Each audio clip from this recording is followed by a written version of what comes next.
Alors, bonjour Erwan, Salut Zied, merci d'avoir accepté l'invitation je t'en prie. et d'être avec nous ce matin. Donc, on va discuter un petit peu de ton parcours, un petit peu de ton métier, puisque tu es trader, Ouais, trader indépendant, ouais, trader professionnel depuis plusieurs années. oui, Tu as notamment tu es le fondateur de Geneva Trade Center, un centre de formation. oui. Euh, Tu formes les gens à devenir traders. Je vais te laisser te présenter Ouais, peut-être et parler un petit peu de ça. Tu t'en parleras mieux que moi. ouais. Ah ouais, bien sûr. Alors après, je vais essayer de pas tout faire un coupe-moi quand il faut, Non, non, mais déjà parce qu'autrement, je brièvement. pourrais te faire un roman à moi tout seul, malheureusement. Mais merci en tout cas de m'avoir invité. Juste effectivement, je m'appelle Erwan Singh. J'ai 43 ans. Je vais en avoir 44 cette année. Je suis père de famille de trois enfants. Tu les fais J'habite. pas. Ouais, merci. Et effectivement, voilà, dans mon parcours, j'ai fondé Geneva Trade Center.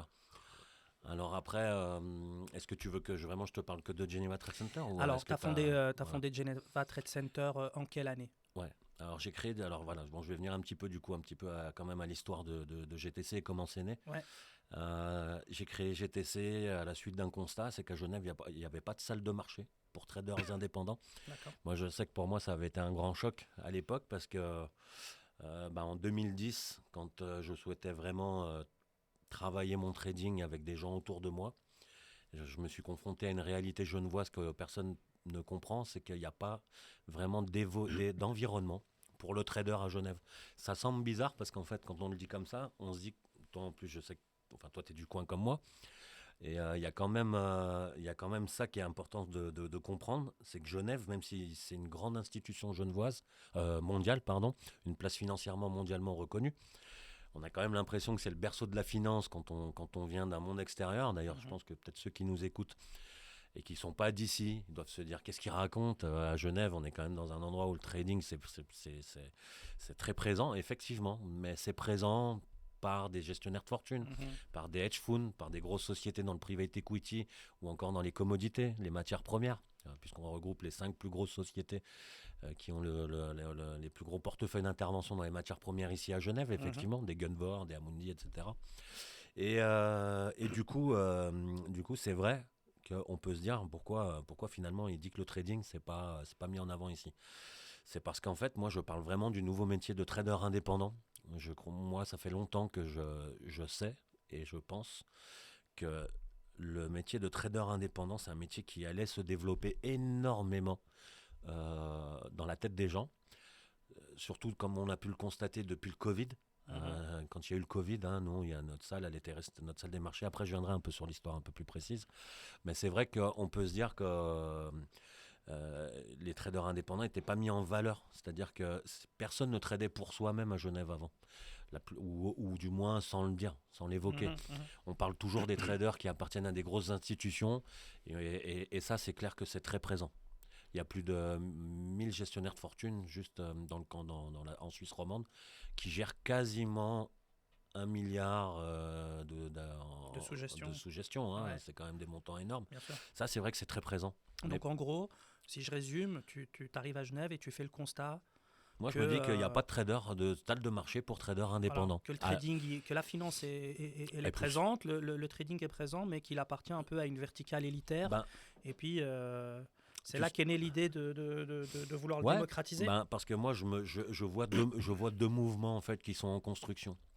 Le premier, c'est qu'aujourd'hui, plus aucune banque ne recrute de traders quasiment. Du moins pour venir et se faire financer. Mhm. Autrement, à la limite, la banque, elle te prend comme gestionnaire de fortune si tu arrives avec déjà un portefeuille client qui est existant. Mhm. Mais dans tous les cas, aujourd'hui, les banques ne recrutent plus de traders pour faire ce qu'on appelle vulgairement de la spéculation. Non, c'est vrai. Donc, Il y a des départements trading, ils sont encore bien fournis dans les banques. Mais c'est vrai, là où je te rejoins, c'est qu'effectivement, c'est de l'exécutif trading, c'est-à-dire que il n'y a plus, il y a plus ce charme du trading qui consiste à spéculer et faire de l'argent, mais simplement à exécuter les ben ordres. oui, parce qu'en fait, faut pas oublier, c'est qu'aujourd'hui, la banque, quand elle a des traders, ces traders sont ses employés. Les gens pensent souvent que la banque se remet aux traders pour garder pour essayer d'exploiter une stratégie qui serait pas connue Mhm. ou alors un profil de trader qui serait exceptionnel, etc. C'est pas du tout ça. La banque, elle travaille pas pour le client, elle travaille pour la banque. Pardon, le trader, je vais Il travaille reformuler pas un pour. petit Ouais, peu ouais. ma phrase. Oui, Le trader, il travaille pas pour le client, hein, il travaille pour la pour banque. la banque, c'est ça. Donc Ouais. en fait, si la banque, elle veut mesurer son risque, et on sait que le trading, c'est juste une question de gérer son risque, donc du coup, forcément que si elle veut gérer son risque correctement, bah, elle a juste à demander à son trader de faire de l'exécutif par rapport à un client qui lui demande quelque chose. C'est Et exactement en ça. réalité, ça consiste à quoi? Ça consiste à, bah, il y a un client, il dit, tiens, achète-moi des actions Nestlé. Et ben voilà, le but du trader, finalement, c'est de se renseigner en interne à la banque, Mm. voir ce qui est déjà dispo de la part de la banque, voir s'il faut intervenir sur le marché et de proposer au meilleur prix, finalement, à son client. C'est tout, c'est le seul. Alors, on ne peut pas rester sur, je trouve, cette image-là, parce que ça voudrait dire que ça ringardise quand même pas mal la profession. Non, mais C'est pas non pour plus que caricaturer un ça, petit peu, mais en c'est pas faux. caricaturant, c'est comme ça qu'il faut imaginer la chose. C'est vrai. Donc, ça c'est la première chose. Donc, je me dis, les banques, elles recrutent plus. Déjà, que vont devenir ces gens-là, finalement? Oui. Les traders qui sont tous à l'université, Ouais. qui espèrent accéder à des salles de marché, qu'est-ce qu'ils vont faire? Ouais.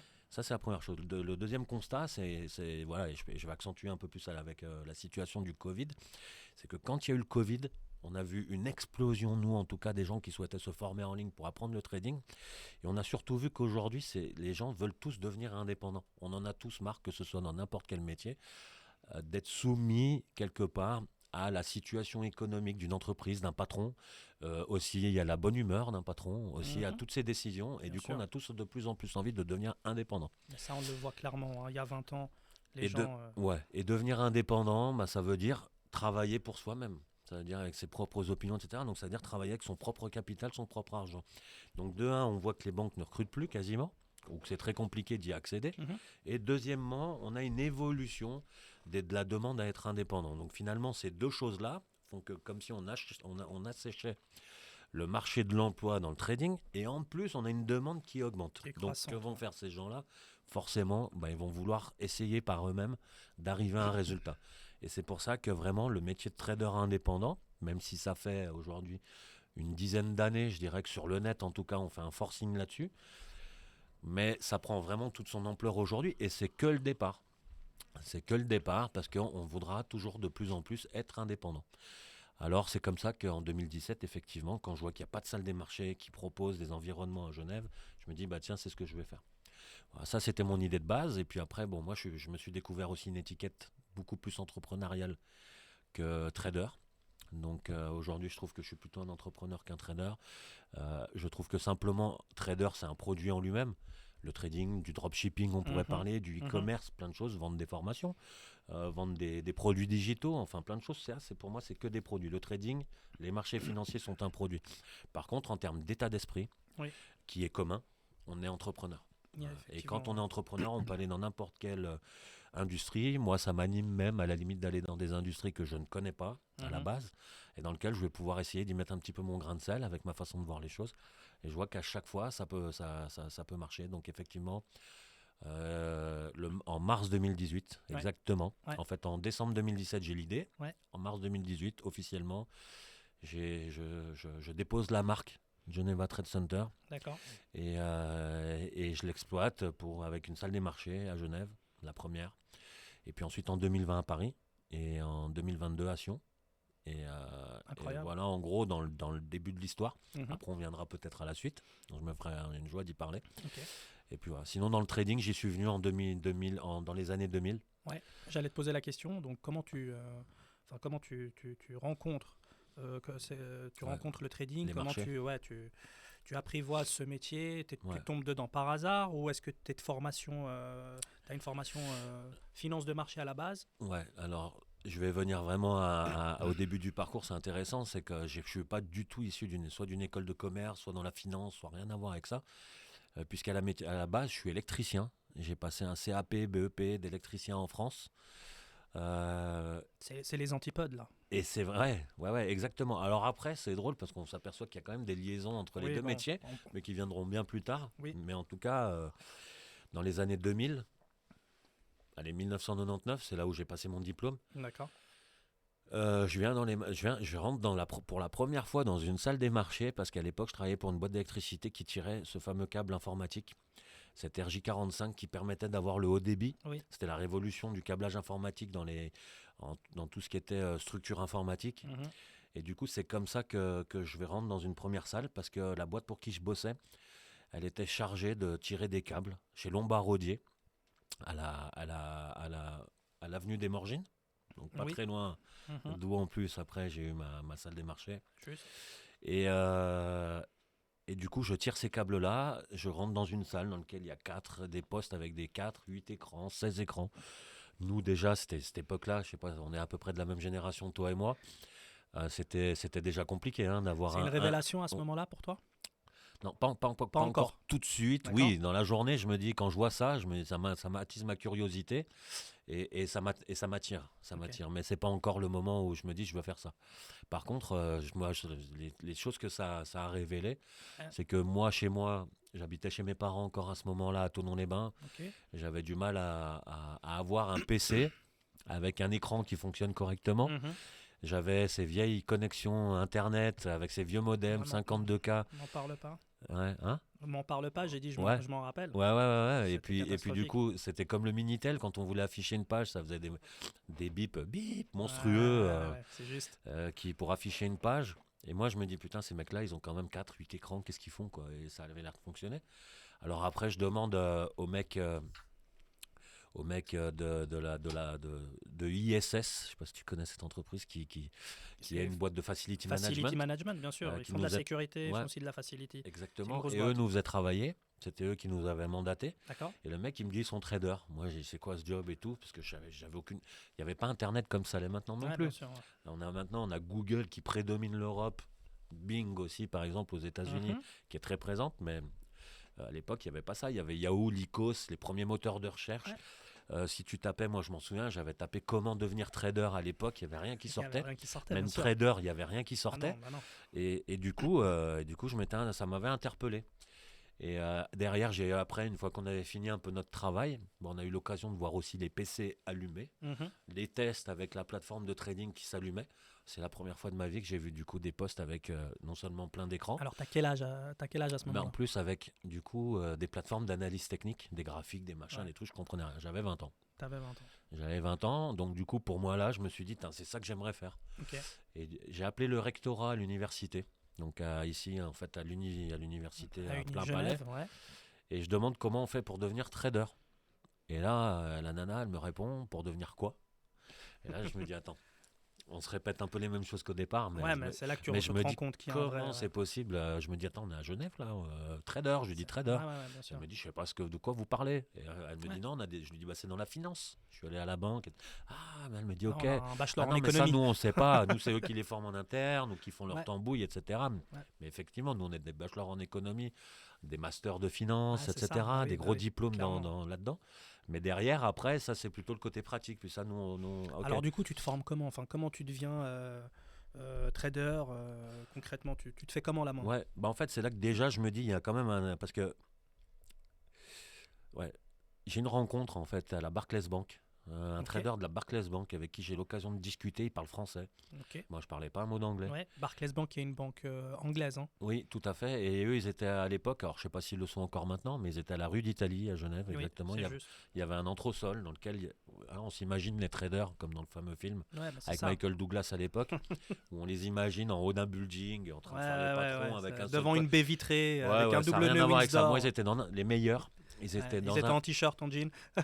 dans un entresol, quasiment à hauteur du trottoir, Ouais. vu de l'extérieur, Ouais. des petites fenêtres. Ouais. C'est juste, tu rentrais, ça ressemblait à un petit bunker parce qu'ils avaient dedans un panier de basket dans lequel ils s'amusaient, des trucs. Enfin, tu avais l'impression de rentrer dans un univers un peu de gamer de maintenant, Mhm. un truc de gamin, Ouais. dans lequel ils étaient là. Naturellement, par contre, très protégés par la banque.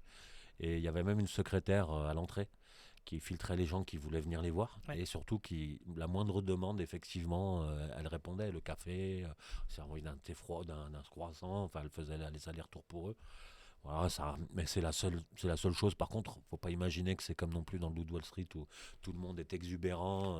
Ouais, c'est marrant que tu dises ça parce que si je fais une aparté parce que Ouais. moi, tu m'as ramené quelques années en arrière. Je me rappelle de la première fois où j'étais chez UBS et on part à Zurich faire une série de séminaires au siège principal de UBS. De UBS. Donc l'immeuble, il est impressionnant, une structure incroyable.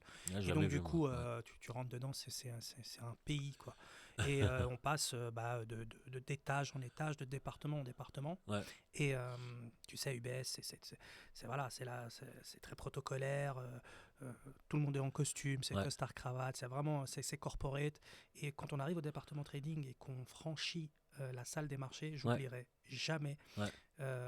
J'ai vraiment été surpris par ce contraste qu'il y avait justement que tu viens d'évoquer, où on a l'impression, où souvent on imagine effectivement, c'est ancré dans l'inconscient collectif des gens. Ouais. Le trader, c'est le mec en haut de son building en costume, et quand je rentre dans la salle des marchés du siège de UBS, c'est un open space qui doit faire près de 1000 mètres carrés, c'est assez impressionnant. Tu as des mecs qui traitent devant. 1000 mètres carrés, je pense bien plus. Mais alors, en tout cas, à vue d'œil, il y avait plusieurs étages. Hein. Ouais. C'est là où tu tombes sur des mecs en jean. Je tombe sur des mecs en t-shirt en train de manger leur pizza et un Red Bull. Et c'est vrai que c'est incroyable ce contraste qu'il y a entre ce qu'on imagine ou ce qui existe vraiment. Ouais. Et c'était vraiment des traders aguerris. Tu vois, ils étaient vraiment devant des 8, 10, je comptais 12, 14 écrans par moment. Et ils n'étaient pas en costume. Alors, peut-être plus, c'est ce qu'il faut imaginer, c'est que voilà, on parle d'écran par exemple, mais de plus en plus, c'est pareil. On tend de plus en plus vers quelque chose où il n'y a pas besoin de tous ces écrans pour faire son chemin. Il ne faut pas oublier, c'est que ces gens-là, moi j'aime bien dire le million à l'écran. Ça veut dire que en fait, tant que tu ne fais pas 1 million, tu n'as pas besoin de plus d'un écran, quoi. Ça fait 1 million par écran ? Ouais. Parce que en fait. T'en as combien, toi ? Moi, alors moi, à la maison, j'ai un poste avec 4 écrans. Pour le confort, pourquoi s'en priver non plus quand on a ça à sa disposition. Mais c'est pas nécessaire en fait pour faire son argent. Je veux dire, si aujourd'hui, non, c'est pas nécessaire. Faut toujours. Mais on y viendra peut-être un peu plus tard. Mais ce qui est intéressant, c'est quand on se positionne et on veut devenir ça. Il n'y a pas de réponse par rapport à un stéréotype du métier. Alors, puisque tu en parles de ces il faut vraiment comprendre, c'est que ça dépend de tout ton objectif.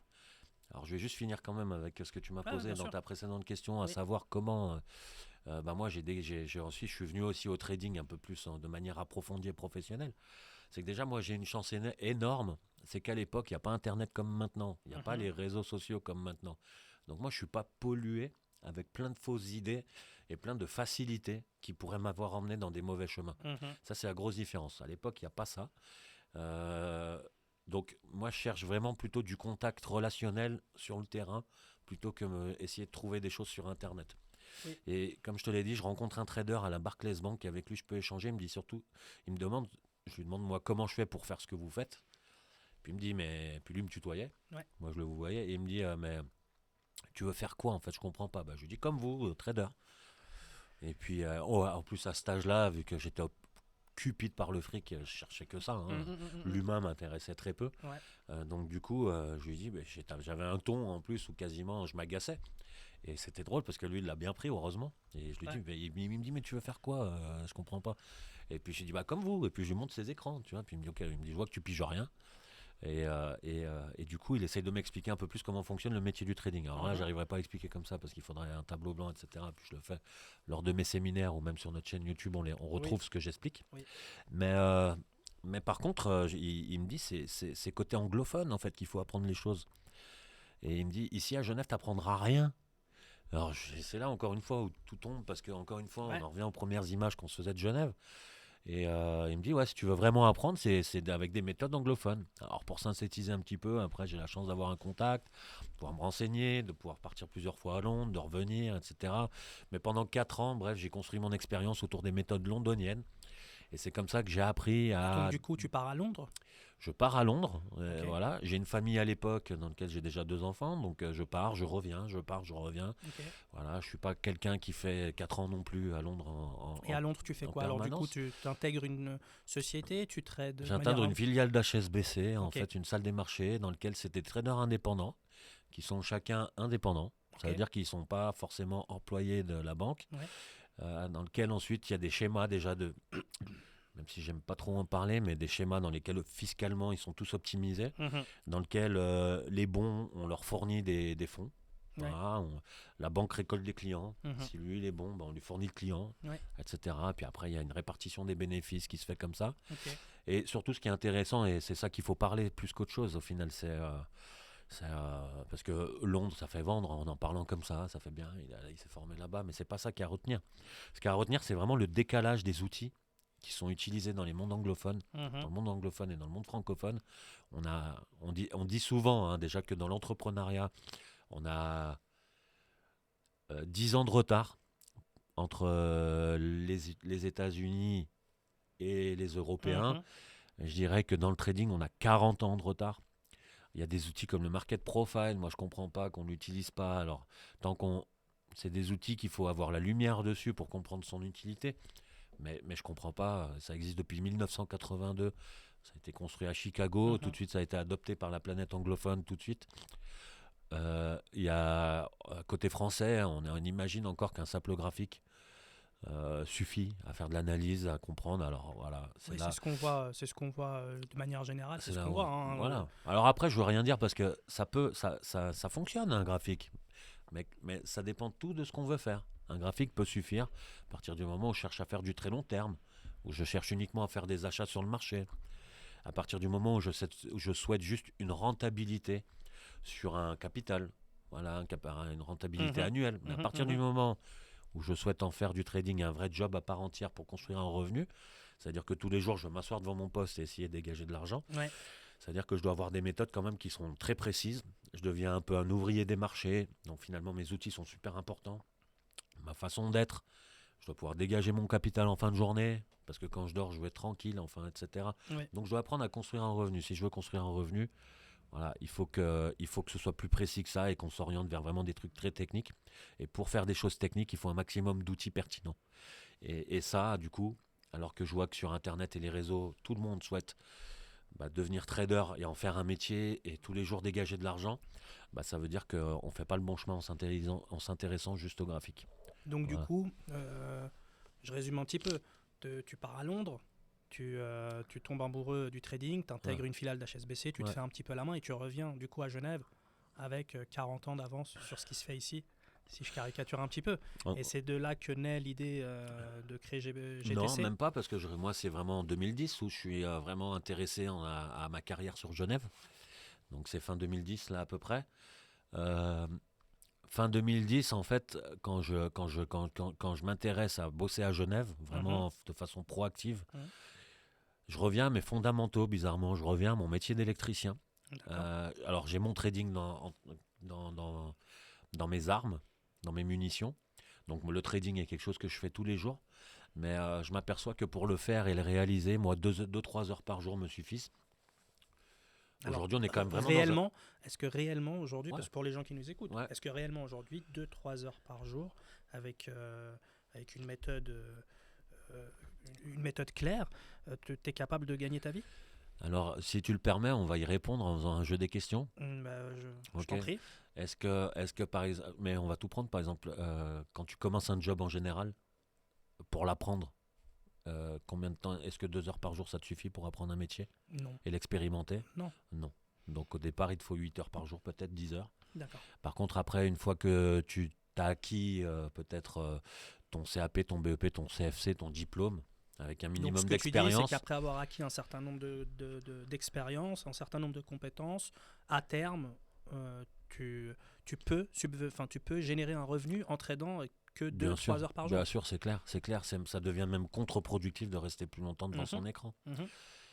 Tu es Et rentré un petit peu dans l'aspect technique, puisque tu as évoqué market profile, méthode anglo-saxonne et outre-Atlantique. Tu trades quoi, toi, finalement? donc moi, je traite principalement le marché obligataire allemand, qui s'appelle le Bund. Je traite les contrats futurs. Donc D'accord. il faut toujours imager un petit peu ça, peut-être pour ceux qui nous écoutent, c'est parce que ça devient un langage tout de suite qu'on ne comprend pas forcément tout le temps. Même quand il y a des gens que ça fait 10 ans qui traînent un peu pour eux-mêmes, s'ils ne sont pas du milieu de la finance, par contre, ils ne savent pas ce que c'est un contrat futur très souvent. Parce que souvent, ils vont trader du Forex et des CFD. Mhm. Si je dois imaginer un tout petit peu ça pour qu'on explique, en gros, le trading, c'est du commerce. Donc, c'est un produit qui est conçu et qu'on peut vendre. un marché, un actif. Donc par exemple, quand on va acheter un produit dans le commerce traditionnel, eh ben, on va avoir la façon de l'acheter standard, c'est-à-dire j'ai du cash, je passe à la caisse, je l'achète, on me donne mon produit. Ça, c'est ce qu'on va appeler sur les marchés le marché du cash, le marché du comptant ou du spot sur le Oui. Forex. Ça, c'est l'achat traditionnel. Et puis ensuite, il y a une façon de pouvoir payer son produit. Si j'ai pas le cash, peut-être que je peux négocier des choses. Si par exemple je suis un client fidèle d'un fournisseur, que j'achète une rame de papier chez Officeword ici, si j'ai un compte client chez eux, je peux très bien prendre ma rame de papier et ils vont me faire une facture que je paye dans 30 jours.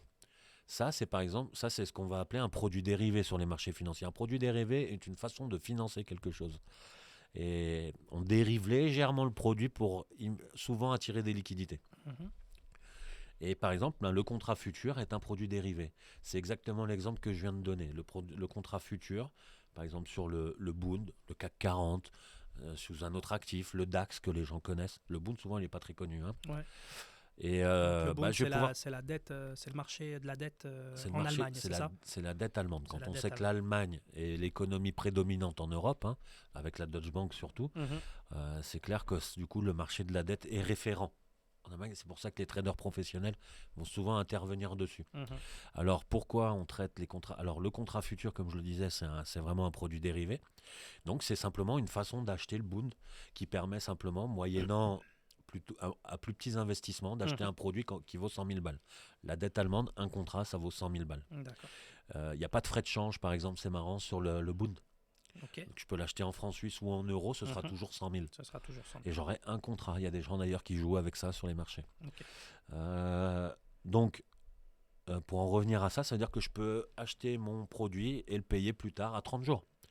Donc si j'achète mon produit aujourd'hui, que je dois le payer dans 30 jours, puis que moi je sais que je peux le revendre par exemple dans une journée, en fait en réalité je peux acheter quelque chose sans argent quasiment, le revendre dès demain, prendre ma plus-value et plus tard je payerai la dette que j'ai, etc. Tu vois un peu Oui. ce jeu? Ouais. C'est ce qu'on appelle la spéculation dans un langage un peu plus vulgaire. Il y Donc a c'est 10... là-dessus que tu te spécialises?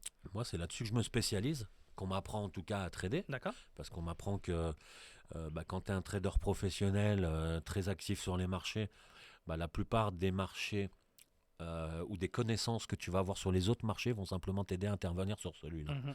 Mhm. Donc principalement, j'interviens sur celui-là. J'interviens aussi sur du S&P ou encore du Nasdaq, Les indices. des indices actions, D'accord. puisque ça, c'est quand même aussi des marchés très spéculés. Voilà, donc j'apprends vraiment 80%. Allez, même je vais pas exagérer, j'interviens 90% sur du Bund. Et puis le reste, entre du S&P et du Nasdaq. D'accord. Voilà, avec des outils, du coup, comme je l'ai dit, market profile, apprendre aussi ce que c'est une profondeur des marchés, savoir où se situent les acheteurs, les vendeurs. Donc les marchés futurs me servent à ça. L'avantage de trader sur un contrat futur, c'est que c'est un marché qui est 100% centralisé. Ça veut dire que tous les ordres, que tu sois un institutionnel ou le plus bas de l'échelle Mhm. sur le marché, tu vas passer ton ordre à une seule personne, c'est la bourse. Par exemple, pour le Bund, ce sera à l'Eurex, qui Oui. est à Francfort. Chaque ordre que tu peux passer, même si tu es une institution la plus puissante du monde, chaque ordre que tu vas passer, la bourse sera au courant. C'est ce qui fait que moyennant un petit prix qui est de l'ordre de 20 euros par mois, je peux acheter le flux à l'Eurex. L'Eurex me fournit Mhm. du coup la profondeur de marché, donc elle va me dire où sont les gros acheteurs, où sont les vendeurs. Je vais savoir à chaque prix combien il y a d'acheteurs et de vendeurs. Moi, ça va m'aider dans mes analyses. D'accord. Et donc du coup, parce qu'on voit aujourd'hui sur les réseaux sociaux, ça pollue de formation, trading Que de en ça, tout ouais. genre. Il y a différentes manières de trader ou il n'y a que celle-ci qui, selon toi, fait sens. Alors, On parle, alors pour poser la question clairement, on parle de swing trading, de day ouais, trading, de scalping. Alors, toi, tu es un scalper. ouais, Les scalpers, on sait que c'est un peu les techniciens du trading, c'est les techniciens du marché. C'est ce qui consiste ouais, à rentrer ouais. et sortir assez Ah ouais. rapidement. Est-ce Alors, que selon toi, ma question c'est toi, en tant que trader, scalper convaincu et professionnel aujourd'hui, est-ce que tu penses qu'il y a d'autres manières qui pourraient être, qui font sens ou non selon toi c'est vraiment, voilà, alors écoute, si on scalpe pas, on traite pas. alors je dirais que dans la vie, je suis Et entrepreneur. attention à ce que Déjà, tu vas répondre. si on parle bien. Alors je dirais que déjà, de un, si je prends ma personnalité au global, je suis pas un Ouais. scalper. Ok. Euh, Peut-être ça peut choquer des gens, mais je suis un opportuniste. Donc je vais prendre là où il y a des belles opportunités à faire et qui apportent du sens et des choses que derrière j'aime bien quand même pouvoir expliquer. Donc quand même j'estime que j'ai une bonne pédagogie, une bonne façon de donner des informations aux gens. Donc ça m'intéresse aussi de distribuer, de donner. Mhm. Et on va venir après sur un truc, tu me feras penser à ça si j'oublie, c'est parce que souvent les gens ils me demandent ouais, pourquoi tu vends des formations alors ton trading est rentable. Ouais. Ça c'est une question je pense qui Ouais, sera intéressante à poser mais et ça, je vais c'est t'y bien répondre souvent. avec quelque chose de très intéressant. Mais c'est souvent des gens. Ouais. Et, et, euh, et, euh, et finalement, alors pourquoi je suis scalper? Je suis pas scalper, je suis trader sur tous les points de vue. J'estime simplement que à chaque étape de ton parcours, de mon parcours que j'ai pu avoir, bah, il y avait une façon de faire. Tu peux pas demander à quelqu'un d'intervenir dans tous les sens sur les marchés financiers s'il Mhm. a que 3 mois d'expérience. Tu peux pas demander non plus à quelqu'un qui a 20 ans d'expérience sur les marchés, qui a roulé sa bosse. Tu peux pas non plus lui demander de faire que du scalping. En fait, il y a un parcours qui, pour moi, comme dans chaque métier, représente à peu près 7 années, ou la théorie des 10 000 heures aussi. Je ne sais pas si tu en as déjà Ouais, entendu pour parler. devenir, pour avoir pour Une pouvoir, expertise dans voilà, un une métier, expertise, pour pouvoir dire que que tu es expert, on c'est dit 10 000 souvent heures. Ouais. qu'il te faut 10 000 heures, ou alors, moi, je pars d'un principe, si tu bosses à un rythme, on va dire standard, c'est à Ouais. peu près 7 ans. D'accord. Ouais. Euh, Par contre, au bout de 7 ans, tu dois savoir tout faire. Le scalping, il appartient vraiment, c'est quand tu te lances dans le métier. Et puis, quand tu te lèves le matin, tu te lèves pour gagner de l'argent, ça c'est ton objectif.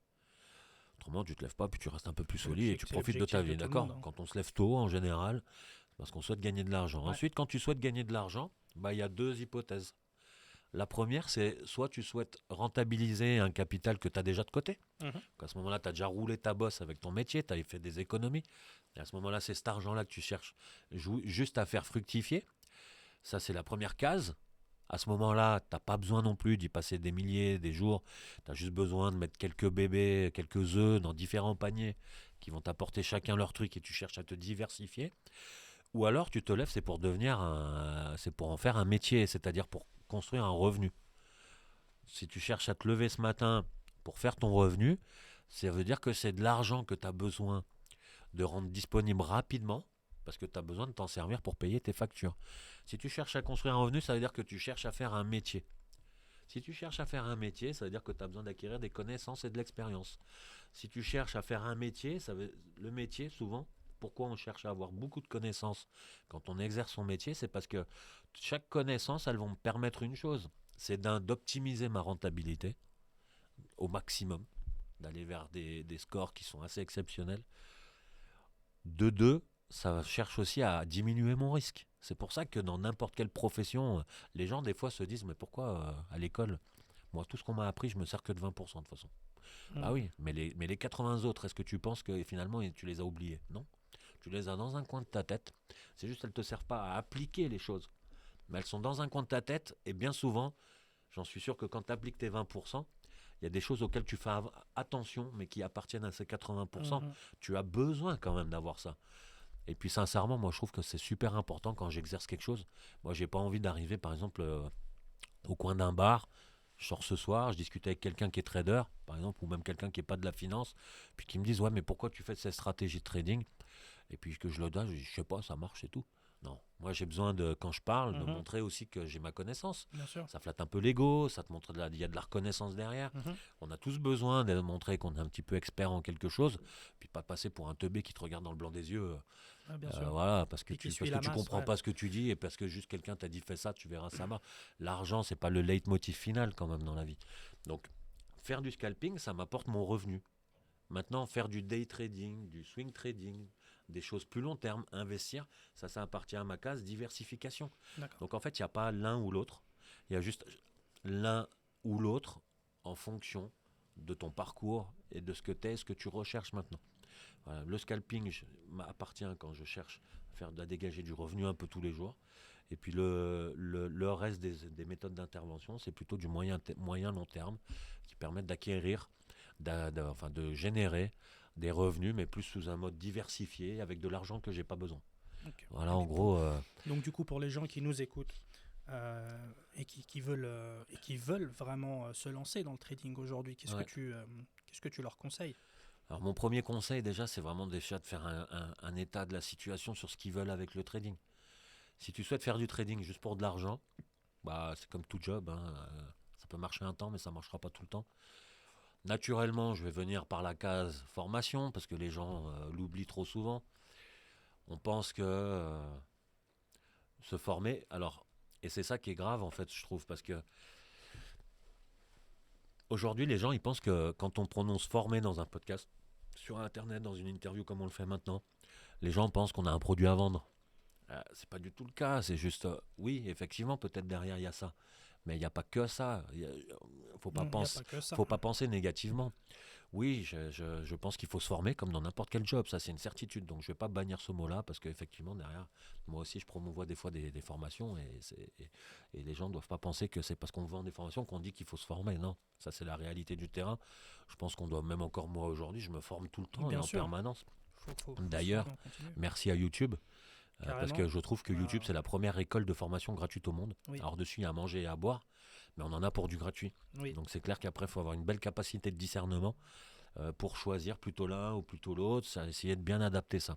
Donc la première case, naturellement, c'est former. La deuxième, c'est ne négligez pas un travail sur un simulateur.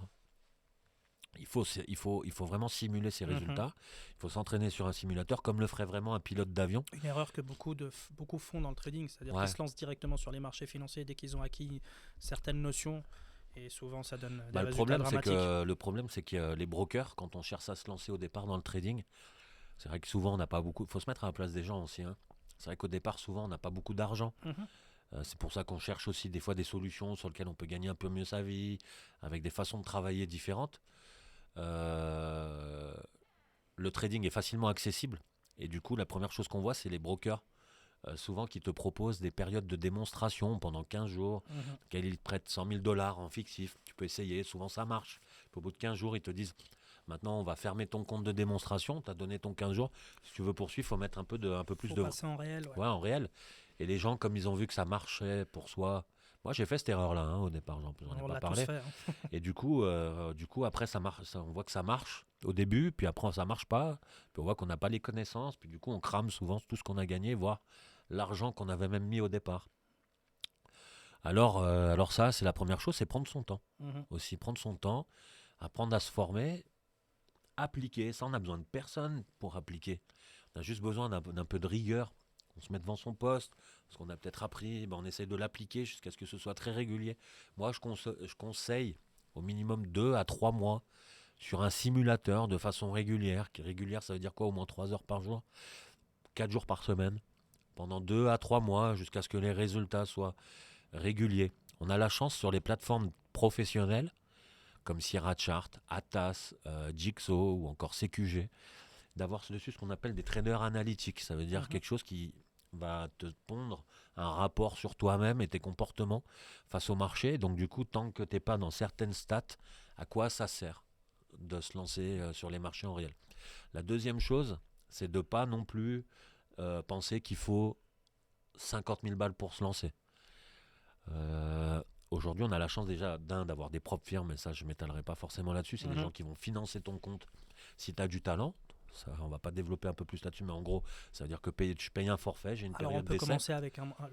Quel est le minimum pour commencer à trader Ben, aujourd'hui? en fait, il faut se positionner en fonction du marché qu'on va traiter. Par exemple, ben voilà, moi si je traite du Bund, la bourse, donc le Rex, m'impose une marge sur mon compte au moins de 3000 balles. C'est pour se couvrir au cas où moi je perds. C'est normal quand même. Mhm. Donc pour acheter un contrat sur le Bund, il me faut 3000 balles. Maintenant, si moi je suis un trader débutant, ça veut dire que je suis un apprenti. D'accord? J'aime bien faire des liaisons moi avec les mots qui sont dans la vie standard. Si je suis un apprenti des marchés, est-ce que je peux m'estimer super rentable? Non. Est-ce que je vais faire des erreurs? Oui. Plus que quand je serai un professionnel et rentable. Mhm. Donc forcément au début je dois intégrer, je vais faire des erreurs. Ces erreurs-là, est-ce qu'elles doivent me coûter énormément d'argent? Non. Le minimum possible. Donc si je ne sais pas trader au départ, avec un contrat, parce que c'est la plus petite valeur que je peux avoir sur un marché, en tout cas en contrat futur. Donc, est-ce que je peux me satisfaire d'un contrat? Ben, au début, en tout cas, oui. Tant que j'arrive pas avec un contrat à générer 250 balles par jour, ça veut dire 25 ticks sur les contrats futurs. Mhm. Tick, c'est l'unité la plus petite possible sur les marchés futurs, c'est l'unité de variation qui me rapporte par exemple sur le boom 10 euros à chaque fois que ça monte ou ça descend d'un point, d'un tick. Je gagne ou je perds 10 euros. Le Boon, c'est un marché qui fait à peu près, entre tous ses allers-retours, c'est plus haut, c'est plus bas, il fait à peu près 600 ticks par jour. Donc en capter 25, ça voudrait dire que j'arrive à capter seulement 5% du marché. C'est ce qu'on demande à un apprenti. Tant que j'arrive pas à capter ces 25 là par jour, avec un contrat, Je passe pas en à quoi réel. ça sert? Bah, même quand je suis en réel, hein, Ouais, à quoi ça sert que je passe avec 2 contrats, avec 3, avec 4? Ce serait que de la gourmandise. bien sûr. Le but, c'est d'avoir des stats qui sont fiables. Tant que je ne sais pas, je trade avec un contrat. Un contrat, tant que je ne fais pas 250 balles par jour, c'est-à-dire 25 ticks de façon régulière, ça ne sert à rien même que j'en mette un deuxième. Ce qui veut dire quoi? Ça veut dire que j'ai besoin de 3000 balles, puisque c'est le montant du contrat, c'est 3000 que la bourse me demande. Allez, je dirais que si tu veux trader du coup en te laissant un petit peu de marge, il te faut 5000 minimum. Alors concrètement, t'enseignes une stratégie. C'est quoi? C'est des techniques, c'est une stratégie Non, moi euh, j'enseigne une. que l'élève va dupliquer. Est-ce que, bah, pour poser la question peut-être différemment, est-ce que quand on sort de GTC, une fois qu'on a fait la formation, est-ce qu'on peut répliquer les méthodes que tu as enseignées bah, sur autre chose? Parce que j'ai peut-être pas forcément envie de trader le Bund, j'ai peut-être envie de trader autre chose. Est-ce que. Alors, il n'y a pas forcément qu'une question d'envie, déjà aussi. C'est vrai qu'il y a aussi une notion de la réalité du terrain. Alors j'ai peut-être pas d'affinité avec le marché de la dette. Et Affinité, puis, alors, parce que bah, je suis plus en adéquation avec le marché ouais. des actions et Alors, j'ai envie d'aller alors trader moi, le j'ai envie d'aller Nasdaq, par exemple. ouais, j'ai envie d'aller un peu plus loin. C'est que quand si tu parles d'affinité, bah, je dirais que tu dois la créer dans ce cas-là, l'affinité. Parce que si tu comprends pas le Bund, tu comprendras aucun autre marché. Le Bund est le marché le plus facile à analyser. C'est le seul marché quasiment au monde, à part le trésor américain. En tout cas, le marché de la dette en général dans le monde entier. Si on va pas non plus faire Mhm. que du Bund, mais les marchés de la dette, c'est ceux qui répondent le moins à la pollution des marchés. C'est-à-dire par exemple un tweet de Elon Musk, un tweet de Trump, même si ça peut bouger, mais c'est ceux qui bougeront le moins. Donc du coup, c'est les marchés les plus stables. Et eux, ils vont vraiment réagir aux taux d'intérêt, aux indices pour la construction, la consommation, aux NFP, les chiffres du chômage américain, etc. Ils vont vraiment essayer de bouger, mais sur ces chiffres-là. Sur tout ce qui est le reste, ils bougeront très peu. Donc en fait, déjà, ils seront beaucoup plus stables. Donc du coup, ils feront perdre le moins d'argent possible. C'est ceux aussi qui ont le meilleur rapport volatilité et perte. C'est-à-dire il faut un peu de volatilité sur les marchés quand on débute, parce que le but c'est de rentrer et sortir vite du marché. Mhm. Mais par contre, il ne faut pas que ça le soit trop pour pas non plus s'éclater un compte quand on laisse. Donc pour ça, c'est idéal de trader les marchés obligataires. Maintenant, il y a un autre facteur. Donc je dirais, pour revenir quand même à finaliser ça, si tu me parles Alors, d'affinité, tu dois te forcer. Par contre, tu as les conditions de ta vie. Si au début, quand tu te lances, ben, tu as une vie de famille, tu as un travail la journée, tu peux peut-être pas être disponible aussi le matin parce que le marché du Boon, on va plutôt trader entre 8h et midi. Par contre, c'est vrai que du coup, si tu peux pas faire ça, tu n'as pas ces horaires de disponible, tu as le S&P, tu as d'autres marchés, le trésor américain, là où tu peux trader plutôt en fin de journée. Donc ça, effectivement, tu peux t'intéresser à ça. C'est d'ailleurs pour ça que dans ce que je communique, le but, c'est pas non plus de s'attarder sur des méthodes qui fonctionnent sur le Bund. Effectivement, il y a des stratégies qui ne fonctionnent que sur. essentiellement très bien que sur celui-là. Mais par contre, c'est pour ça que moi, j'aime bien enseigner, apprendre, même pour moi, le comportement d'un marché. Pas apprendre bêtement, avec des indicateurs, ça fonctionne très rarement. Mais de dire, tiens, quand ça fait ci, ça fait ça va faire ça. Non. Moi, j'aime bien parler d'un comportement. Ça veut dire analyser vraiment profondément la structure psychologique, émotionnelle d'un marché pour savoir s'adapter en tout temps. Parce que le problème d'une stratégie trop stricte, alors elle peut être bien parce qu'elle permet avec des trucs un peu tout bêtes d'appliquer et que ça fonctionne, mais le problème c'est que si demain tu as un Covid, si demain tu as un événement, une guerre, peu importe, un événement fondamental qui t'apporte une déviation du marché exceptionnelle, ben, si tu sais pas analyser le comportement d'un marché, tu n'arriveras pas à t'adapter. Donc moi, j'aime bien enseigner plutôt des choses qui sont basées sur le mindset, sur le suivi. Le suivi est super important. Avant, par exemple, chez GTC, j'avais une salle des marchés dans lequel, bah voilà, c'est bien, on avait des façons d'enseigner dans lequel c'était très scolaire. Voilà, on apprenait beaucoup de choses. Alors les gens étaient très contents parce que voilà, on baignait dans une salle des marchés, mais au final, c'était pas ce qu'il y avait de plus pertinent. On n'était pas assez intéressé au suivi des gens. C'est ce qui m'a un petit peu perturbé. Mhm. Du coup, l'année dernière, j'ai pris la décision, enfin on a pris la décision, il y a eu aussi des événements qui fait qu'on a fermé notre salle à Genève, fermé aussi notre salle à Paris, parce que, parce que mon but, c'est quand même de rendre le trading beaucoup plus démocratisé. Surtout, j'ai pas d'ego en fait. J'en ai un petit peu, naturellement, il en faut, mais j'ai Ouais, pas de on en a mal en tous un fait, petit peu. moi, à abandonner des choses que je trouve qui sont plus dans l'air du temps et dans lesquelles je dois les adapter parce que l'évidence du marché doit m'y amener. Voilà. Donc en fait, aujourd'hui, par exemple, euh, dans ce qu'on donne, c'est vraiment un programme basé sur le suivi dans lequel on enseigne des bases avec une formation théorique qui est en ligne. Je pense que le trading aussi, c'est un métier qu'on souhaite Donc acquérir. maintenant, ta formation, elle est quoi? 100% en ligne, c'est ça? Non, 90% en ligne. Il n'y a D'accord. pas qu'une formation, en fait. Mhm. C'est beaucoup C'est un plus. centre de formation, C'est donc tu c'est tr- proposes plusieurs formations. exactement. C'est très axé sur le suivi, beaucoup plus. Donc, c'est-à-dire, on acquiert une théorie qui est essentielle avec l'apprentissage de l'analyse technique, l'analyse fondamentale, ce que c'est des contrats futurs quand même, pourquoi on les utilise, le pourquoi du comment, des exemples de stratégie, des contre-exemples de stratégie, parce que je Mhm. trouve que ça, c'est pas assez montré. Souvent, quand on travaille, il y a toujours l'exemple et le contre-exemple. Et finalement, si on connaît le contre-exemple à l'avance, ben, on arrive aussi à le trader. Dans Alors lequel on a aujourd'hui, une partie du cursus qui est essentiellement en ligne pendant 2 mois. d'accord. Et après, on aura toujours une petite période de présentiel, donc 2, 3 jours, ça dépend, mais dans lequel, en fait, on va arriver à ce moment de présentiel dans lequel on aura tous le même niveau et on aura le droit d'y accéder. Parce que auparavant, on vendait des formations à 10 000 balles qui duraient 6 semaines. Donc déjà, si on fait le ratio rapport qualité-prix, on n'était pas au top. Effectivement, C'était très cher et on n'arrivait pas à la qualité que moi je voulais.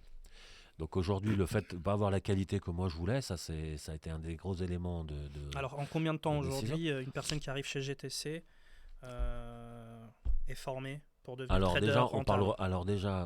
GTC est la base et est la marque du groupe. Mhm. Mais par contre, aujourd'hui, le programme, lui, s'appelle Bridge Trade. D'accord, Donc on parlera plutôt de Bridge Trade. Sur le très bien. programme Bridge Trade qui est complet, Oui, on a 2 mois qui sont donc décomposés un peu comme ça. On a 2 semaines, alors un mois au complet avec à peu près 40 heures de contenu online, donc dans lequel il y a des vidéos, il y a du coaching donc à suivre tous les jeudis, dans lequel là tu vas suivre ton parcours. mhm. Nous, on va te suivre en individuel, en groupe, en petit groupe. Le but, c'est de prendre cette théorie-là et déjà de l'appliquer à l'issue du mois pendant 2 mois avec un coach. Donc là, on va être très dans le suivi. Tous les jours, on va prendre des nouvelles. Qu'est-ce que tu as prévu aujourd'hui? Qu'est-ce que tu as appliqué comme stratégie, etc. Donc il y a vraiment un suivi pendant 2 mois. Et au bout de ces 2 mois, quand on voit que déjà on arrive vers proche de la rentabilité, on va t'inviter justement euh, à passer dans une prof firme pour pouvoir t'essayer sur la période test. Et là, on va t'accompagner sur cette période test. Important aussi, on t'accompagnera très peu sur aussi le live quand même, parce que ça passera pour du conseil en investissement, donc on n'a pas le droit de le faire. C'est vrai. C'est important C'est quand très même. régulé, C'est très surtout régulé. ici en Suisse. Exactement. Donc ça, on ne se permettra pas de le faire. Malheureusement, on ne pourra pas. On pourra juste prendre des nouvelles à post-trading. D'ailleurs, il n'y a aucun conseil en investissement dans ce podcast. Important de souligner. Très Hein. important. Et Important de ne pas couper le disclaimer, s'il vous plaît. c'est ça, c'est sympa alors, parce que c'est ce que j'allais dire. Souvent, il y a des gens qui coupent, Non, puis qu'après bah qui non, mettent, puis voilà ce qu'il a dit. non. Donc si jamais il y en a un qui fait ça, voilà, On l'attaque. il y aura des mauvaises nouvelles. Mais ce qui est important, c'est après, il y aura bien sûr un déblocage sur 2 jours de présentiel sous forme de coaching très intensif pour justement voir toute la période de suivi, comment on l'a travaillé. Donc moi, ce qui m'intéresse aujourd'hui, et c'est pour ça que je suis finalement assez fier, parce que je me dis que l'année dernière, il y a plein de gens qui n'ont pas compris, et je les comprends, pourquoi aussi on a fermé nos salles, etc. Bien sûr. Il y a eu aussi ça, plus d'autres événements, enfin bref, je ne vais pas rentrer trop dans le sujet, mais du coup, ce qui m'a amené à ça. Et aujourd'hui, le fait d'avoir fait ça, ça m'a apporté ce recul sur le fait que ce que je proposais avant, c'était uniquement vendre une formation pour vendre une formation et qu'à la fin, on avait très peu de résultats positifs sur nos personnes. Alors, je ne vais pas dire très peu positifs, c'est pas vrai. Mais en tout cas, on avait peu de recul sur le résultat de nos gens. Alors, Moi, je devais à chaque fois, finalement, quand je rencontre, des fois, je croise des gens dans Genève, j'en croise à l'étranger, j'ai des gens qui m'écrivent sur les réseaux. Et ben, au final, c'est là où je suis déçu, c'est que j'arrive pas à savoir leurs résultats. Je sais pas leurs résultats quand je les prends au bout du téléphone. Je dois leur demander. Aujourd'hui, ce que je me suis fixé comme valeur, c'est que chaque étudiant, je saurais leurs résultats à travers ça. Pourquoi ? Parce qu'aujourd'hui, ça me permet d'avoir beaucoup plus de temps pour les gens, le fait d'être en ligne, donc je serai beaucoup plus accessible. Il faut quand même savoir que c'est un business qui génère plusieurs millions d'euros ou de francs suisses, ça dépend. Donc, on voit qu'on a formé 2900 personnes depuis 5 ans. J'ai formé 2900 personnes depuis 5 ans. Aujourd'hui, comme je te l'ai dit, j'ai très peu de retours sur les résultats, j'arrive pas trop à savoir. Maintenant, j'avais énormément de charges chaque mois, ce qui faisait qu'au final, j'étais dans la course à l'entrepreneuriat, dans la course à la rentrée d'argent. Et au final, on n'était pas intéressé par le résultat du client. Aujourd'hui, c'est ça que je me fixe comme objectif. L'humain était un petit peu mis. Aujourd'hui, j'ai presque plus de charges du coup, de fait de faire comme ça. Ouais. Ce qui fait qu'aujourd'hui, je peux vendre et je peux m'attarder sur beaucoup moins d'enseignements, mais beaucoup plus qualitatif. Parce qu'encore une fois, moi vraiment, je suis quelqu'un de sociable qui m'intéresse aux gens, où j'ai besoin de savoir des choses. J'ai besoin de communiquer des mots. Je pense que ma valeur ajoutée à moi, elle est énormément dans la simplicité des choses, dans mes exemples que j'aime bien donner, dans ma personnalité, dans ma pédagogie. Donc en fait, il faut que chaque personne, je puisse les avoir au téléphone pour leur donner là où je suis bon. Et du coup, je ne pouvais pas le faire à partir du moment où il y a trop de masse. Là, on va faire quelque chose de beaucoup moins massif. En tout cas, bravo, beaucoup parce plus que c'est pas donné à tout qualitatif. le monde d'être capable de se remettre en question et à un moment donné d'admettre que effectivement, il faut changer son fusil d'épaule, peut-être revoir un petit peu sa manière de faire et ses priorités. On ne fait pas tout juste dans la vie, je crois qu'il faut savoir le dire. Par contre, moi, là où il y en a très peu qui l'admettent et il y en a très peu qui sont capables de rebondir. Et nous, on se connaît un petit peu, donc ça, c'est vraiment une qualité. Je ne le dis pas parce qu'on est là, mais c'est vraiment une qualité que tu as en toi. Et moi, en tout cas, c'est même pour des personnes comme moi qui te fréquentent, ou parce qu'on collabore aussi sur des projets, c'est très, très formateur, c'est très inspirant, et bravo pour ça. Ouais, merci. Moi, encore une fois, vraiment, et il y a une autre personne qui n'est pas là, Fabien, que tu connais, qui travaille avec moi là-dessus. Et c'est vrai que c'est notre dada. C'est même vis-à-vis du passé, des gens qui auraient eu une formation, qui auraient payé un bout, puis qui n'ont pas eu totalement le service du coup souhaité à l'issue. Aujourd'hui, nous, on est dans une philosophie où vraiment on pourrait se débarrasser derrière, se dire, tiens, il y avait une structure juridique qui n'existe plus, donc du coup, presque tant pis pour vous, j'ai envie de dire. Mais non, nous, on est là, et là, et avec cette personne-là, Fabien, tous les jours, on essaie de rendre chacune de nos personnes, même si elles appartiennent au passé, heureux, en fait. Et c'est pas parce qu'on a des histoires du passé qu'en fait on doit essayer de fuir ça. Nous, c'est pas ce qu'on essaye de faire. C'est pas facile des fois de répondre, parce que c'est vrai qu'il peut y avoir de la colère de certains, machin, mais en tout cas, nous, on est là. Et alors, ça, c'est la seule chose où je rougis pas, et je pars d'un principe, c'est que par exemple, tu as eu une femme, tu as eu des enfants, tu as été marié, tout ce que tu veux, tu as vécu des bons moments, tu en as vécu des plus mauvais. C'est pas parce que tu te sépares qu'ensuite ça doit devenir ton ennemi. C'est pas pour autant que tu dois plus te prendre soin d'elle. C'est pas pour autant que, voilà. Alors après, peut-être la vie, parce qu'elle va rencontrer quelqu'un, puis du coup, elle a plus envie qu'il y ait la même relation non plus. On peut pas non plus savoir tourner la page aussi de temps en temps. Mais par contre, ça n'empêche pas le respect. Et du coup, moi, c'est ce que je m'avise de faire. C'est pas parce que je fais plus partie de la vie de quelqu'un, puis j'espère que parce que je ne ferai plus partie de la vie de quelqu'un, qu'on va me chasser. Je détesterais ça, en fait. Moi, je suis quelqu'un d'assez hypersensible. Je comprends pas qu'on me chasse s'il n'y a pas une bonne raison. Si j'ai fait le con, ok, machin, ok, mea culpa, on arrive. Et puis de toute façon, je sais que j'arriverai toujours c'est pas donné à tout le monde de pouvoir faire cette part des choses. Voilà. Et c'est souvent intoxiqué par les émotions, l'ego, l'amour-propre. Mais même quand on est en pleine activité, en plein boom, je veux dire, moi quand aujourd'hui, quand ça marche plutôt bien avec Bridge Trade, les gens qui ont besoin de m'expliquer quelque chose qui va ou qui va pas, je prends le temps, j'écoute tout le monde. Même je peux mettre du temps à répondre parce que voilà, on a notre vie, puis on a les réseaux sociaux, puis on a pas mal de demandes. Donc on ne peut pas répondre à tout le monde dans les moins dans 2 heures absolument. Non, non. Mais on prend le temps par contre de s'intéresser à tout le monde et des remarques de tout le monde. L'expérience client, elle est vachement importante. Moi, je me nourris que de ça. C'est Donc indispensable. on va prendre tout ce qu'il en est et que même quand tout va bien, tu auras toujours de toute façon des choses à améliorer. Quand ça va mal, tu en auras aussi et c'est normal, ça ressort un peu plus. Mais dans tous les cas, tu en as tout le temps et que tu dois prendre en considération. Nous, notre seule chose, c'est l'expérience client. Le but, c'est d'arriver à la rentabilité. C'est mon obsession aujourd'hui, ce qui n'était pas, ce qui s'effaçait petit à petit avec le temps l'année passée et d'où les décisions de faire un produit différent. Je pense qu'aujourd'hui, avec le digital, en fait, le trading, c'est quand même un métier qui, depuis 2000, s'est énormément digitalisé. Oui. Donc, je ne vois pas pourquoi, dans l'enseignement, je n'ai pas digitalisé beaucoup plus tôt l'enseignement, en fait. Moi, mon seul regret aujourd'hui, il est là. Mieux vaut tard que jamais. J'aurais dû Après, faire ça beaucoup plus tôt parce Ouais. que si je veux être fidèle à la philosophie de mon job, si le training en lui-même s'est digitalisé, l'enseignement doit un maximum se digitaliser. Et surtout, ça permet plusieurs choses. Ça permet d'apprendre à ton rythme. Ça permet de prendre le temps. Ça permet de ne pas être avec des gens autour de toi qui n'ont pas le même niveau et qui vont te perturber ton rythme. Ça permet de te faire mal un peu plus. Ça permet aussi pour moi de voir qui a la dalle, qui ne l'a pas. Parce que si tu m'achètes un programme, et que derrière je te le dispense, mais que tu ne le suis pas et puis que tu mets trop de temps, ben moi je vois que tu n'es pas fait non plus pour faire ça. Donc je vais te le dire. Ça permet d'être moins cher. Ça permet d'être moins Ça cher. permet de mettre du présentiel vraiment aux endroits où tu vas avoir des C'est douleurs, pertinent, où tu ouais. seras pertinent. Ça permet pas de se dire on fait du présentiel pour faire du melon. Alors et moi, montrer pour que c'est avoir visité présentiel. quand même ta salle de marché à Genève, faut quand même admettre que c'était le produit phare de GTC, c'est-à-dire que on n'avait jamais vu ça à Genève avant.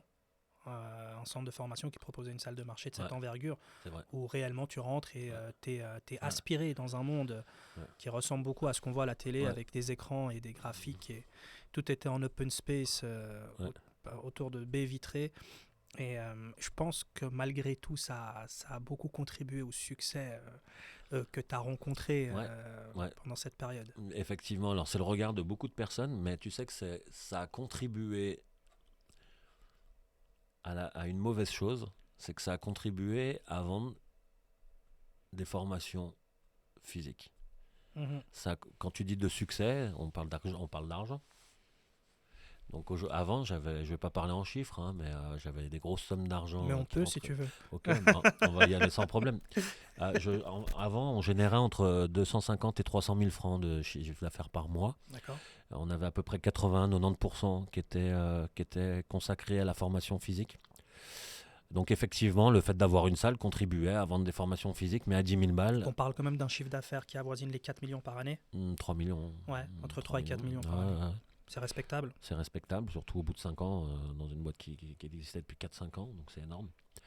Donc maintenant, oui, si tu parles en termes d'argent, effectivement, ça a contribué beaucoup, le fait d'avoir une salle de marché. Mais on vendait des formations physiques à très high ticket, very high ticket, donc Oui. à 10 000, plus de 10 000 balles. Ouais. Donc effectivement, on ne peut pas vendre un produit à plus de 10 000 balles pour un produit qui est uniquement en ligne. Donc là, la salle, elle apportait sa valeur pour ça. Mais par contre, c'est là où il faut se poser la question. Est-ce qu'à l'issue de ces 6 semaines ou à l'issue de cette... est-ce que par contre, c'était vraiment ce qu'il fallait pour la personne et son enseignement et sa réussite? Mhm. Aujourd'hui, je peux te dire que non. Parce que j'avais des gens, du coup, qui étaient seulement admiratifs et qui avaient des étoiles plein les yeux parce qu'ils voyaient ma salle, ils s'entendaient. Erwan, c'est Ouais. un électricien qui a fait ci, qui a fait ça, qui est trader maintenant, puis qui a sa salle. Et puis du coup, j'aimerais être comme lui. Et voilà. Et j'ai peut-être avec un mec la semaine dernière qui me disait, moi, quand je te voyais passer dans la salle, je te voyais comme Dieu. Hein. Et il me dit, je te jure, je suis pas le seul. Et je disais, ouais, d'accord. Alors si tu me dis ça pour mon ego, c'est super. Marché, on s'entend Dieu, il n'y a quand même pas mieux pour un être humain. Il n'y a plus besoin de religion, là. Venez voir Erwan. Mais par contre, à la fin, est-ce que aujourd'hui, tu es rentable du trading? Sa réponse, ça a été non. Et je dis, je suis navré d'une chose, c'est que je le sache pas plus tôt. Ouais. Et du coup, ça montre que dans le suivi, on n'était pas au top. C'était une question que je m'étais posée, mais j'arrivais pas à faire du suivi correct à l'époque. La salle coûtait trop cher, les coachs coûtaient trop cher. Je pouvais pas te fournir un suivi pour un prix inférieur à 1000-1500 T'as balles été un par petit mois. peu, est-ce que tu considères que tu as été aussi un petit peu, peut-être à un moment donné, même si aujourd'hui tu considères que c'était peut-être pas la meilleure recette, est-ce que t'as pas été un petit peu victime de ton succès? À un moment donné, tu t'es senti un petit peu dépassé? Parce que moi, j'ai suivi l'évolution de GTC et il y a eu effectivement un moment où il y a une extraction qui se fait et où tes salles de marché sont remplies. Ouais, ouais, ouais.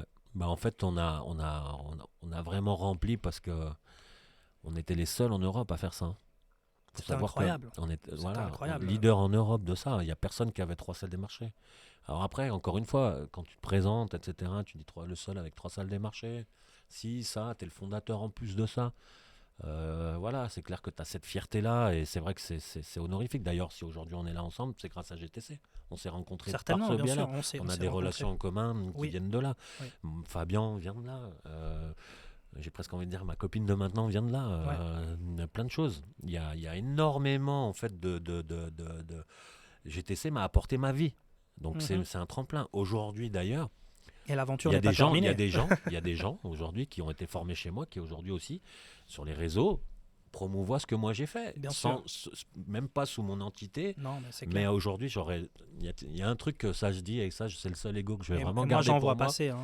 J'en reconnais plein que je vois passer sur les réseaux Moi, tu sociaux. sais, Je les c'est quoi ma citerai seule pas, mais fierté, c'est que aujourd'hui, moi, je suis content, c'est que j'ai réussi à créer un mouvement, qu'on l'appelle GTC, qu'on l'appelle Bridge Trail, qu'on l'appelle autre chose. En fait, moi, aujourd'hui, j'ai créé un mouvement dans lequel on enseigne ce que moi j'ai enseigné.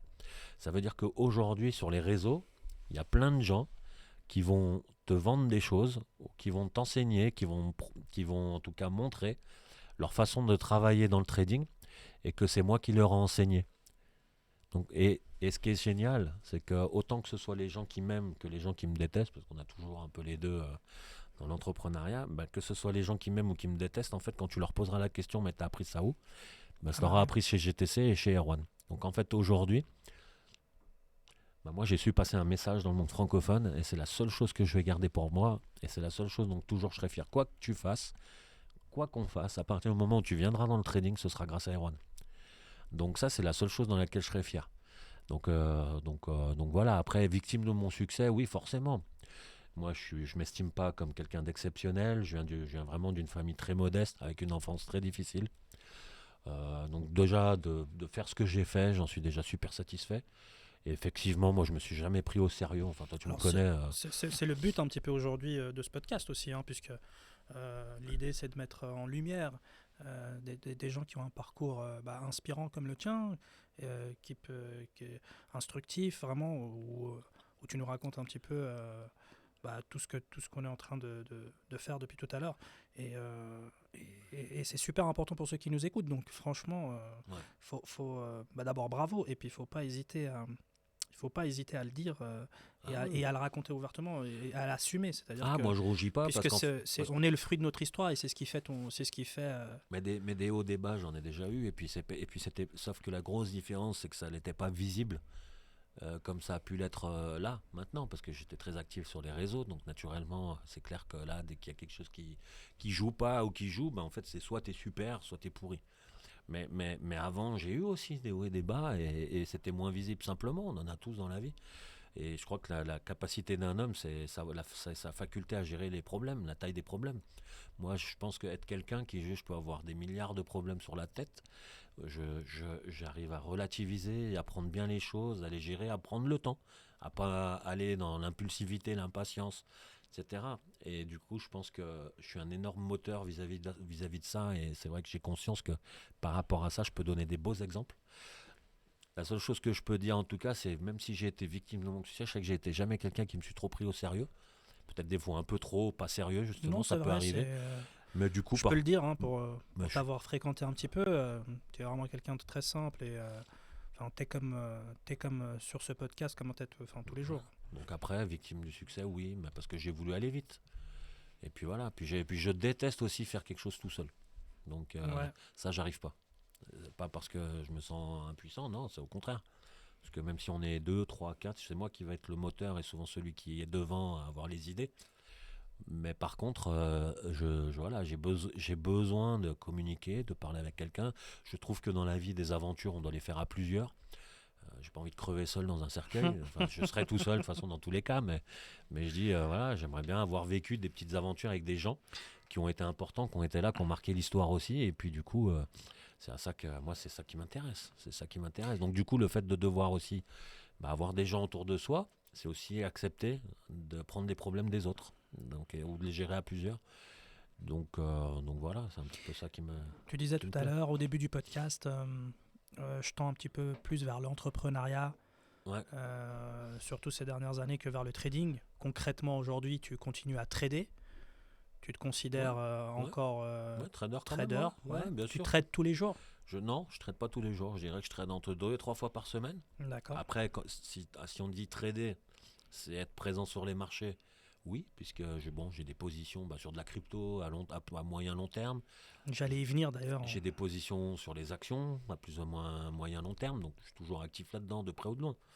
Et puis ça reste mon métier. Je peux pas non plus dispenser, par exemple, je peux pas parler aux autres de trading si je suis pas à l'actualité. Alors, Donc on parle de je suis trading depuis obligé un d'être petit toujours moment. Là, dedans. ça fait. Tu as parlé de market profile, de Bund, de S&P, de Oui. Nasdaq. On est rentré un petit peu dans le vif du sujet, mais là, la question incontournable que les auditeurs, parce qu'on on peut plus y échapper, c'est euh, est-ce que tu prévois de mettre en place un programme crypto? Est-ce que tes techniques trading aujourd'hui sont applicables sur le marché de la crypto-monnaie? Ah, Parce que ça, c'est une question qui va revenir de la part bien, des éditeurs, ouais, c'est sûr. ouais, bien sûr. Alors moi, ce qui m'intéresse, c'est Et qu'est-ce que tu penses de la crypto? ouais, ouais. Ce qui m'intéresse, c'est vraiment de creuser un truc. Et c'est ce que j'ai fait au début de GTC. Alors c'était beaucoup plus facile parce que c'était mon métier de base depuis 15 ans. Le trading avec du market profile, du carnet d'ordre, euh, pas d'indicateur technique, vraiment une compréhension du volume, des prix et du temps.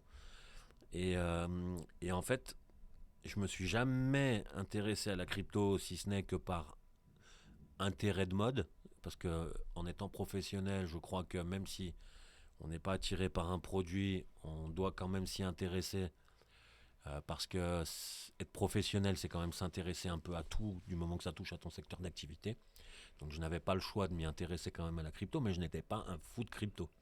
Pour moi, à la base, je me disais, ça va être un peu comme les CFD ou le Forex. Mhm. C'est un peu un effet de mode qui attire des liquidités, dans lequel il y en a qui vont faire de l'argent, il y en a qui vont en perdre.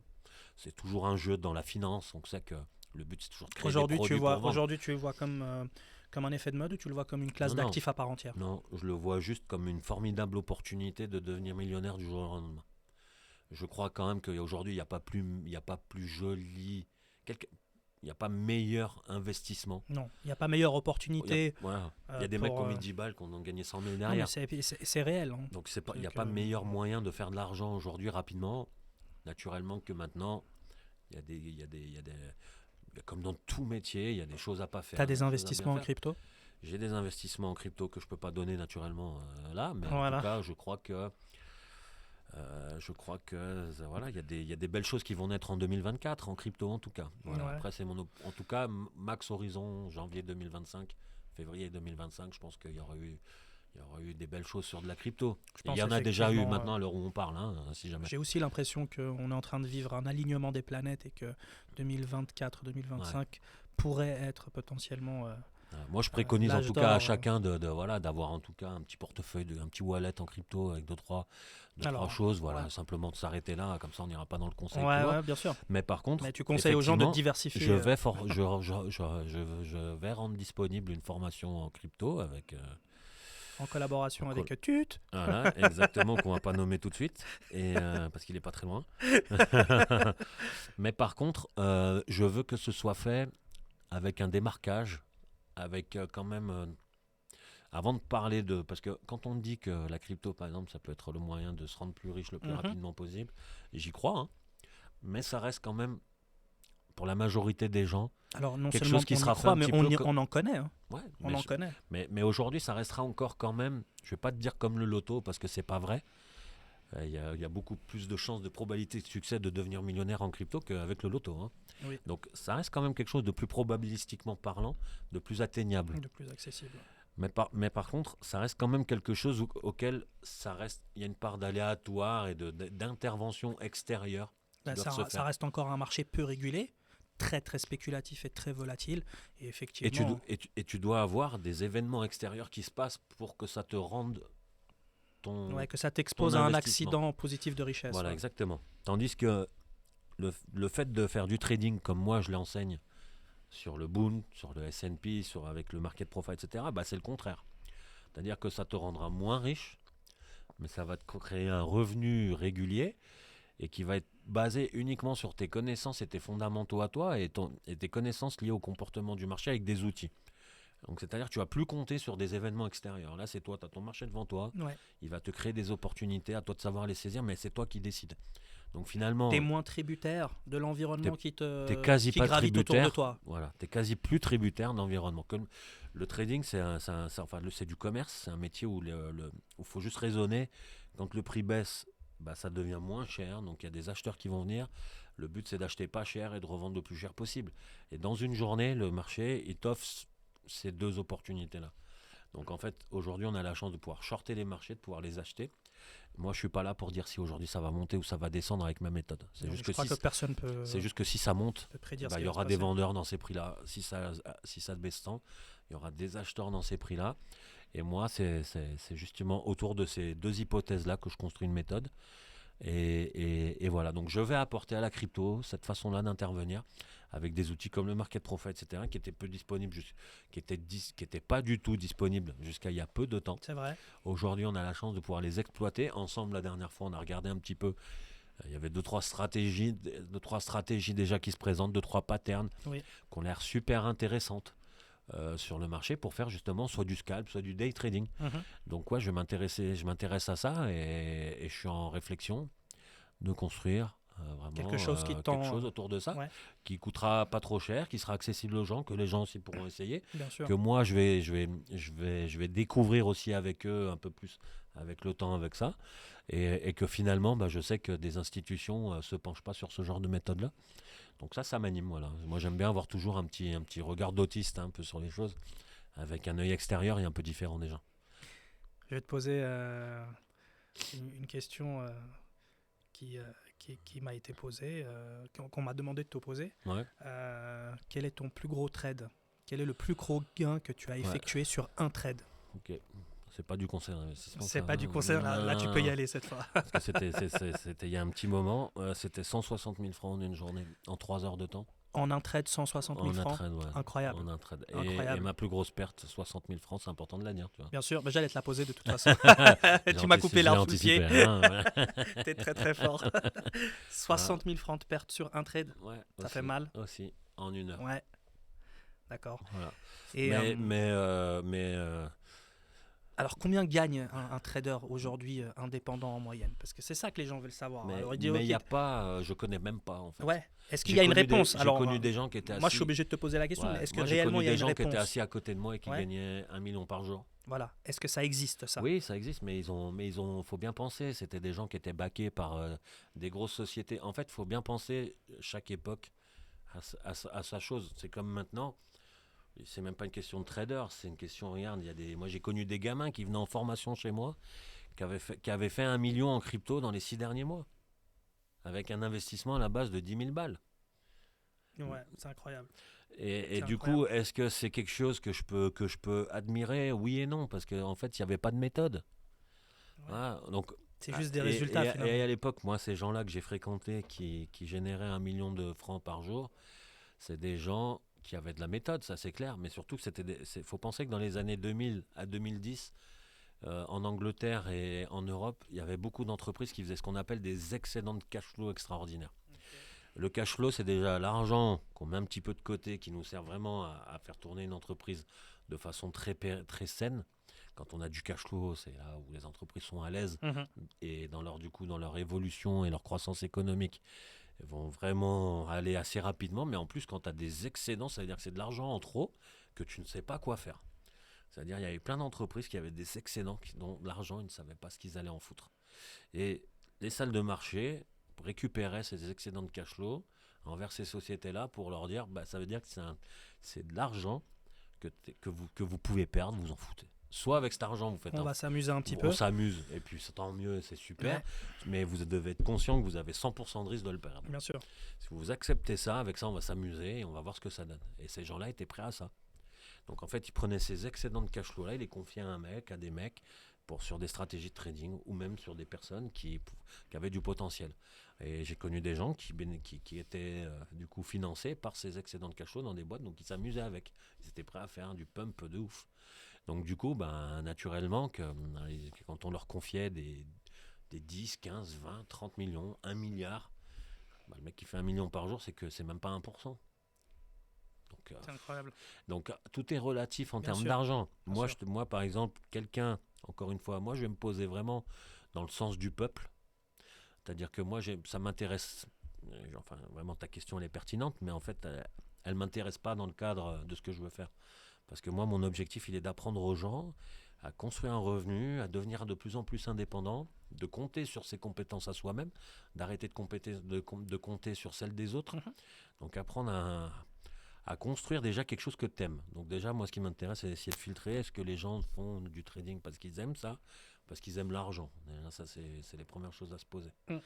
Et puis derrière, après, c'est de mettre des méthodes en place sous lesquelles, avec peu d'argent, donc le peu de risque, parce que le but, c'est que si tu mets pas trop d'argent, Bon, ce serait mentir que de dire que les gens, que la masse n'est pas animée non plus par l'argent. par l'argent. Mais l'argent est ta récompense. Après, on peut partir sur des phrases bateau, l'argent ne fait pas le bonheur. Non, Mais mais le bonheur l'argent. ne remplit Mais pas tu sais, il y a l'assiette. Sarkozy qui disait bien que c'est le projet qui fait l'argent, c'est pas l'argent qui fait le projet. Donc moi, je crois que c'est une belle philosophie. Donc à la base, on doit faire quelque chose quand même parce que ça nous attire. Après, il y a l'argent à la clé, oui et non. On doit l'avoir, l'argent. Hein. On dit toujours aussi, ne travaille pas pour l'argent, mais ne travaille pas pour rien. Donc le but, c'est quand même d'avoir quelque chose. Par contre, je veux quelque chose de régulier, je veux quelque chose de sensé. Je veux quelque chose qui réponde à moi, ma façon de voir. Et je pense que dans ma façon de voir, les gens aujourd'hui peuvent s'essayer avec peu d'argent à essayer de générer entre 150 et 250 euros par jour. Si demain j'arrive avec du trading et avec peu d'argent, quasiment avec peu de moyens, à faire que les gens génèrent entre 150 et 250 euros par jour de façon régulière, mais moi je sauve la moitié de la planète grâce à ça. Mhm. Et ça, c'est de l'argent que tu peux gagner, que tu vives en France, en Suisse ou en Indonésie ou en Afrique. C'est de l'argent que tu peux faire. C'est une des forces de ce métier d'ailleurs, C'est la hein, force de ce métier. qui t'offre cette Mais liberté ça l'est. de pouvoir l'exercer Mais c'est ce qui rend le métier partout magnifique. où que tu sois. Moi, je dis souvent aux gens, regarde, aujourd'hui, toi, tu es suisse et tu vis en Suisse. En Suisse, on sait très bien que... Aujourd'hui, j'ai discuté avec quelqu'un qui avait 7000 balles de salaire. Il a un enfant, il est séparé, donc il a une petite pension. Il me dit, j'arrive pas à vivre, Erwan. Ben non, Entre l'assurance maladie, le loyer, ce que je donne un petit peu à mon ex-femme, bien sûr. la bouffe qui coûte super cher, je joins pas les deux bouts Non, avec c'est 7000 clair, balles. c'est clair. Alors, moi, je sais que, en tout cas, dans mes réseaux sociaux, 60% de mon audience, elle est française. Ces 60% là, ils doivent se dire, putain, avec 7000 balles, ils vivent pas en Suisse, ça Ah doit ouais, faire peur quand non. même. Ok, le mec qui touche 7000 balles en Suisse, il vit en France, il est frontalier, il vit Ouais, très bien. il vit très bien. Mais voilà, c'est Tout pas coûte la même plus chose cher pour tout le monde. ici, Donc, et le trading que tu le pratiques ici, en Suisse ou en France, il te rapporte la même chose. C'est-à-dire que ça reste 10 euros pour le point que tu engages pour un contrat sur le marché. Donc, quand tu es en Suisse, tu as une pression beaucoup plus grande pour réussir ton trading. Donc aujourd'hui, c'est prouvé, et à travers moi aussi mon enseignement, c'est qu'aujourd'hui, les Suisses réussissent moins dans le trading qu'en France, nos Français. Pourquoi? Parce que justement, en France, s'ils font 2000 balles par mois, ils sont déjà contents. Ouais. Alors, je vais peut-être exagérer avec mes mots, faut pas non plus tout prendre ça, mais disons qu'elle est à partir de 3000 euros générés pour 2 heures de Ça travail compte. par jour, mais les gens, ils sont déjà contents. Bien sûr, ça leur Et, permet et ici, il faut 7-8 000 balles pour que les gens soient contents. Donc, il faut 3 fois plus de résultats par rapport aux connaissances que tu as là même. Donc, tu vas devoir engager beaucoup plus d'argent sur le marché, donc prendre plus de risques. Et encore une fois, il y a le trading, tu peux aller le faire demain à Bali, en Afrique. Avec 1000 balles par mois, je serais déjà content. Bien Et sûr. du coup, j'ai beaucoup moins de pression. Et du coup, mon objectif est beaucoup plus facilement réalisable, moins de pression. Et du coup, ça, c'est quelque chose que j'ai retenu et que j'ai pu comprendre et voir. Que les gens qui ont le moins de pression financière derrière, c'est ceux qui réussissent le mieux et qui apprennent le plus vite. T'as quelqu'un qui t'as une personne qui t'a inspiré, t'as eu un mentor, un trader. Le Erwan nom Singh, d'un... Erwan Singh. Enchanté, monsieur. Est-ce que tu as le nom d'un trader en tête Non, Non. vraiment, vraiment inspiré pour faire les Ouais. choses. Non, je crois que juste YouTube, Ouais. Mais la chaîne YouTube en elle-même T'as m'a pas un beaucoup mec que tu inspiré. suis comme ça, que t'aimes bien? J'aime bien Michael Burry. Ouais, bah, je sais pas, Tu pensais je que j'allais parler l'attendais. de lui, oui, Bah, je sûrement parce qu'on en avait l'attendais. parlé. J'ai essayé Mais de te parce que tirer j'aime vers bien du son nez. côté autiste, je m'en Ouais, fous, je fais ce que je veux. J'ai ma façon. Alors, lui, on parle avec des millions, hein. ouais, non, Mais clairement. même si, mais je suis presque Ses sûr. positions ont pesé des milliards. En fait, moi, je suis presque sûr que si ce mec-là, il n'avait pas même des millions, il ferait quoi qu'il en soit, il ferait ce qu'il a envie. Ouais, Ah, et son opinion, il se le forge à travers ses lectures, et il s'en fout de l'opinion des gens. Et il s'en fout, il va aller quand même. Et il va emmerder la planète. Et ouais. ben, moi, c'est un petit peu ma façon de faire, dans le sens où ouais, ça m'inspire un peu parce que je m'en fous de l'opinion des gens. Je n'en ai rien à foutre. Je fais ce que je pense qui est bien pour mes clients. Et c'est que ça qui m'intéresse. C'est à la fin, qu'est-ce qui est bien pour les gens avec qui je prends des engagements. Et derrière, autour de moi, pour avoir plein de gens qui me disent c'est pas bien ce que tu fais, c'est bien ça, moi je ferais pas ci comme ça, je ferais pas ça comme ça, et que ça va à l'encontre de la logique du métier dans ses fondamentaux, au contraire, ça m'anime. Voilà, et je vais creuser un peu plus. Donc oui, moi j'adore ce mec-là et encore une fois, on peut le citer justement. Allez voir le film Big Short si vous l'avez pas vu. Ouais, Hein. il a inspiré le film Big Short. Ah, moi, C'est le voilà, mec qui est pour dans son ça. bureau et qui joue à la batterie. Puis qui se lave pas pendant 15 Et jours. qui se Voilà, lave c'est pas assez pendant drôle. 15 jours. Mais, Et finalement, on voit que ça l'empêche pas, d'après ce que j'ai entendu, d'avoir une vie de couple épanouie, qui c'est un père de famille, ses enfants sont au top, d'avoir des très bons résultats. Il s'est planté dernièrement quand même avec c'est un un short. short squeeze méchant l'année dernière, je crois. C'était. Voilà, et Après, il en est pas mort, et on voit que non, du coup ça permet quand même de se dire bah, que tous les traders perdent et gagnent de l'argent. bien sûr. Voilà. Moi je donne seulement un conseil, c'est juste lancez-vous. Faut pas avoir peur, faut y aller. Un livre Ouais. que t'as lu, qui t'a marqué, ou que tu Alors voudrais, je ou vais que en tu donner voudrais deux. recommander. Alors je vais en donner deux. Je vais en Ouais, donner un qui est lié au métier, ouais, qui s'appelle le Market Profile, incroyable. qui est produit par un mec qui s'appelle Dalton, qui est un très bon bouquin qui permet de comprendre comment fonctionne le Market Profile. Alors c'est clair que le Market Profile, c'est un outil qui visuellement n'est pas comme on peut voir un graphique. Donc au départ, il fait certainement peur, mais il faut quand même s'y On intéresser. verra pour mettre un lien peut-être en bas de la vidéo pour commander le livre. Ouais, volontiers. Et puis après, donc il y a ce bouquin-là qui est lié à la profession, puis un autre bouquin qui est pas du tout en lien avec la religion, mais son titre il peut y faire penser, c'est Conversation avec Dieu. D'accord. C'est un bouquin qui résume en fait que en gros tout ce qu'on fait dans la vie, Alors sur là, la celui-là, on planète, mettra pas le lien en bas de la vidéo. mais que quoi qu'on fasse, en fait, on fait tout les émotions d'un être humain sont tout soit fait avec de l'amour et de la passion, Ok. soit tout par de la peur Alors, c'est deux et livres que je connaissais pas. Et donc je t'en voilà. remercie d'ailleurs. Donc vraiment, moi j'encourage à le lire parce qu'en fait, il te permet juste du coup, de toi, quand tu as une émotion, puis que tu sais que tu vas réagir comme ça, c'est normal. Et puis du coup, des fois, d'un peu prendre le temps, la patience, voilà, la sagesse. C'est important. Si jamais on est dans l'année du dragon de bois pour les Chinois, ceux D'accord. qui s'intéressent à l'horoscope chinois, Ouais. c'est pas forcément, moi je suis pas à Je fond sais plus moi ce que je horoscope, suis. Moi ou non plus, je suis voyant, pas du tout tout. ce que Mais tu veux, hein, j'y suis pas je sais du plus. tout. Je crois que je suis un truc. Je du sais genre, juste qu'en tout cas, je suis un truc trop pas stylé, donc je l'ai pas retenu. ouais, Ouais, un en, truc genre le bœuf. en général, c'est juste Ouais, le un truc bœuf. pourri. Ouais. Toi, Je t'es sais un bœuf, plus. moi je suis un singe. Je sais plus ce que c'était. Je sais que j'avais pas eu. J'ai pas eu envie de le retenir. Ah. Bon, en tout cas, ça annonce souvent sur les marchés des moments assez classiques dans lesquels on peut avoir des gros pumps, comme Oui. des gros retracements. Puisqu'effectivement, ça influence. Il y a Ça des études influence qui quand montrent même. clairement que ça influence Ouais, la ça influence. Moi, psychologie j'y de crois masse. aussi, bien sûr. Clairement. Bien sûr. Faut Clairement. pas oublier, c'est que c'est pas les marchés qui donnent le comportement des gens, c'est le comportement des gens qui fait ce qu'on a sur un écran et du coup les marchés. Donc du coup, si forcément les gens sont sensibles à leur horoscope, parce qu'ils sont mal lunés ce matin, bah, c'est clair qu'ils vont peut-être acheter ou plutôt vendre, alors que d'habitude ils feraient le contraire. Donc du coup, forcément que ça influence quand même. Carrément. Bon, c'est comme il y avait des dictons, hein, achète en mai, revend en septembre, Oui. parce que c'était l'été et les gens sont de bonne humeur, du coup ils achètent, ils y vont, ils supportent beaucoup mieux les pertes latentes, etc. Ou encore, on dit souvent, ça m'est sorti de la tête. Après la pluie, le beau temps, quand il Ouais. pleut, les marchés baissent, quand Ouais, il bien fait sûr. beau, les marchés montent. Bien sûr. Et on peut le regarder, c'est quasiment vrai. Donc, quand tu veux trader. Non, moi, je suis on se fait pas la peine. profondément convaincu que la psychologie de marché, c'est vraiment le fondamental. Ouais. Il y a des études Ouais. qui démontrent, il y a même des schémas et des modèles de trading qui sont basés sur la lune, la pleine lune, les croissants de lune. Ah, mais moi j'y C'est crois à fond. incroyable. Je Ouais. lisais une étude où même on peut peut extrapoler cette réflexion sur d'autres secteurs d'activité. Je lisais une étude il y a quelques jours sur la magistrature. Ouais. Que les magistrats étaient plus sévères. Enfin, en gros, tu te fais juger le matin, tu prends 4 ans, tu te fais juger l'après-midi parce qu'elle a eu le temps de déjeuner et qu'elle est en phase de digestion, tu prends 2 ans. Ouais. Et c'est incroyable comme la psychologie impacte clairement, nous impacte tous les jours dans tout ce qu'on fait. Ouais. On arrive gentiment au bout, mais j'aimerais encore te poser peut-être une ou deux dernières questions. Allez.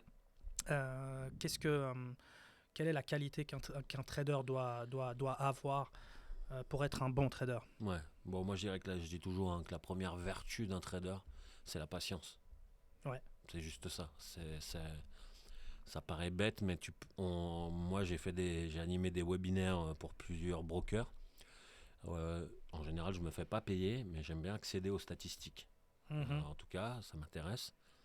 Et il y a des statistiques qui ressortent, c'est qu'en fait, on dit déjà que 90% des traders particuliers brûlent au moins 90% de leur compte dans les moins de 3 mois. Oui, c'est ça.